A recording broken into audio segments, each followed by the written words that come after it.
नमस्कार दोस्तों। आपने ये मंत्र तो जरूर सुना होगा, श्री शिवाय नमस्तुभ्यम।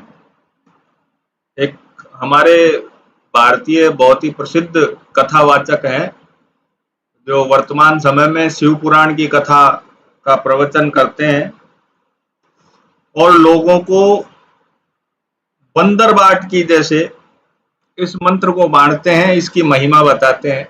लेकिन क्या आपको पता है कि ये मंत्र है भी या नहीं है? ये कहाँ से आया है, इसका अर्थ क्या है और क्या हमें इसे करना चाहिए या नहीं करना चाहिए, इसी बिंदु पर आज हम चर्चा करेंगे। तो ये जो मंत्र है श्री शिवाय नमस्तुभ्यम, ये विदेश्वर संहिता जो शिव पुराण की है उसके 23वें अध्याय के अंदर 7वां श्लोक है, उसके अंदर इसकी चर्चा हुई है। जब ऋषिगण सूत जी महाराज से ये पूछते हैं कि आप शिव नाम की महिमा बताइए, तो नाम जप की महिमा बताते हुए श्री सूत जी महाराज ये बोलते हैं कि श्री शिवाय नमस्तुभ्यम मुखम व्याहरते यदा तन्मुखम पावनम तीर्थम सर्व पाप विनाशनम। यानी कि जो मनुष्य इस प्रकार श्री शिवाय भगवान शंकर को नमस्कार करता है उसका मुख सब पापों के नष्ट करने वाला है।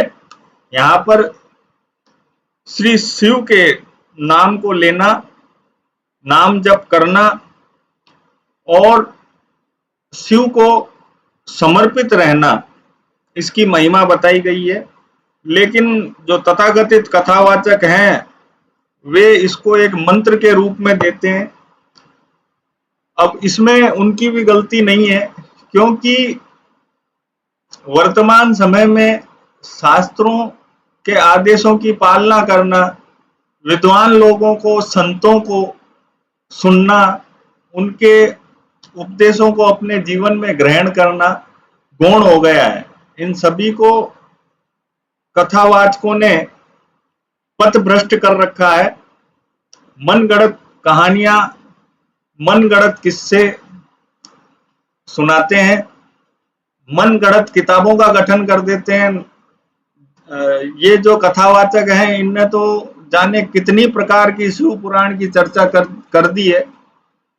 श्री व्यास जी भी सोचते होंगे कि मैंने तो केवल 18 पुराणों की रचना की थी और अभी वर्तमान में जो कथावाचक हैं उन्होंने तो पता नहीं कौन कौन सी शिव पुराण बना दी है। और इनका मुख्य उद्देश्य भीड़ जमा करना, लोगों के मन में सकाम कर्म के प्रति निष्ठा जागृत करना, निष्काम कर्म और भक्ति को गौण करना, यही उद्देश्य प्रतीत होता है। मेरा यहाँ पर किसी का अपमान करना या किसी बात को गलत ठहराना उद्देश्य नहीं है। मंत्र क्या होता है, उसे उसके नियम क्या होते हैं, ये एक अलग सब्जेक्ट है। लेकिन जो मैंने आपको यहाँ पे बताया है श्री शिवाय नमस्तुभ्यम के संबंध में, तो यहाँ ये प्रमाण मिलता है, पहला प्रमाण शिव पुराण से ही, कि ये केवल नाम जप की महिमा है, कोई मंत्र नहीं है। अब आप कहोगे कि मंत्र कहते किसको हैं? मंत्र जो है वो केवल शब्दों या अक्षरों का समूह नहीं होता या कोई ध्वनि नहीं होती है। शास्त्र कहता है मननात् त्रायते, यानी कि जिससे आत्मा और परमात्मा का साक्षात्कार हो वही मंत्र है।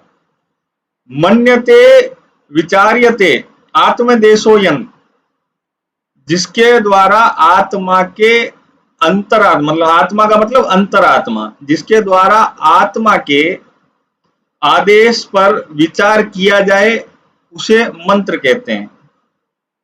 एक और जगह प्रमाण देते हुए शास्त्र निर्देशित करते हैं मन्यते सत्क्रियन्ते परम पदे स्थिताः देवताः, अर्थात जिसके द्वारा परम पद में स्थित देवता का सत्कार किया जाए वही मंत्र है। सत्कार का मतलब आप हवन, पूजन, इत्यादि जो कर्म करते हैं वो मंत्र कहलाते हैं। फिर दूसरी बात यहाँ पे आती है कि नाम जप, क्या हम श्री शिवाय नमस्तुभ्यम को नाम जप के रूप में नहीं बोल सकते? बिल्कुल बोल सकते हैं, लेकिन नाम जप जो है वह अपने पूर्व में जो नियोजित जो कर्म थे उनको क्षीण करके परमात्मा के निश्चल प्रेम की प्राप्ति के लिए नाम जप किया जाता है, किसी सकाम कर्म के लिए नहीं किया जाता है। जबकि जो कथावाचक हैं वो इसको सकाम से जोड़कर लोभ देकर प्रचारित कर रहे हैं, जो कि सर्वथा गलत है।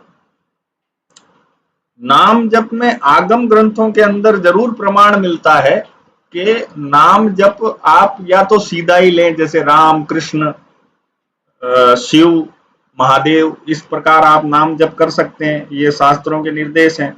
लेकिन आगम ग्रंथ ये भी कहते हैं कि यदि आप उसके पूर्व में ओम और अंत में नमः जोड़ दें तो भी आप नाम जप कर सकते हैं, लेकिन उसको मंत्र की उपाधि नहीं मिलेगी, क्योंकि मंत्र में 6 अंग होना जरूरी है। इसमें दृष्टा यानी जिसने उस मंत्र को देखा या पहली बार अवतरण किया, जो हमारे ऋषि थे, मंत्र का देवता, मंत्र का बीज, मंत्र की ऊर्जा, मंत्र का काव्य मीटर, है ना, मंत्र का कीलक, ये सारी चीजें 6 अंग होना मंत्र में जरूरी है।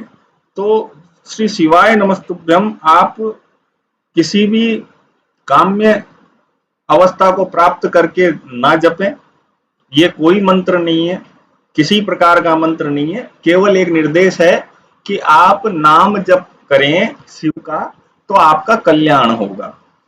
ठीक है। एक बात आप हमेशा ध्यान में रखें कि परमात्मा स्वयं गीता के 16वें अध्याय में 24वें श्लोक के अंदर कहते हैं, तस्मात् शास्त्रम प्रमाणम ते कार्य कर्म व्यवस्थितो, तेरे लिए कर्तव्य अकर्तव्य की व्यवस्था में शास्त्र ही प्रमाण है। जो शास्त्र निर्देशित करें वही कर्म हमें करना चाहिए। ठीक है। तो मैंने यहाँ पे ये प्रयास किया है कि आप लोग इस बात को समझें, क्योंकि श्रावण आने वाला है और सभी शिव भक्त जो हैं वो शास्त्रीय ही विधि से अपनी उपासना, साधना, व्रत, उपवास आदि करें। ये जो कथावाचक हैं ये भ्रांतियां फैला रहे हैं, जिससे लोगों को प्रश्न उठाने का या हमें आक्षेपित करने का अवसर मिलता है। यदि आपके मन में कोई और भी प्रश्न हो तो आप मुझसे पूछ सकते हैं, मैं आपकी पूरी सहायता करने का प्रयास करूंगा। हर हर महादेव।